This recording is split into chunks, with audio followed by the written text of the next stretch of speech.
On the face of it, the rescue of 50 stores by B&M European Value Retail is good news. It's the first transaction secured by the administrators, PricewaterhouseCoopers. But as you point out, there is a glaring omission from the announcement from B&M, which relates to the workers at those stores. And I think the fact that there is no news about whether those employees will be transferred over to B&M will clearly cause much alarm for those workers.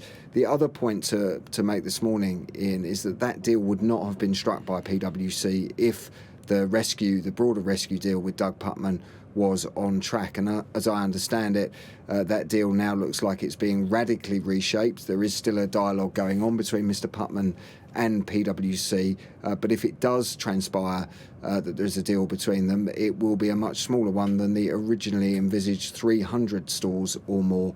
It now looks like it will be a maximum of 200 shops involved. That deal could still save thousands of jobs, but I have to say the outlook for that deal getting done now looks much less certain than it did just a few days ago. Back at the end of last week, it looked pretty clear that Mr. Putman had lined up financing to support a deal and that he was within just a matter of days of getting a transaction over the line. That does now look very unlikely, and I have to say, Ian, that spells potentially very bad news for the majority of Wilko's 12,500 strong workforce. The administrators, I'm told, are working frantically to try and resolve its future in the coming days, so we should know more later in the week. But as I say, the chances of a deal to avert mass redundancies now looks increasingly unlikely.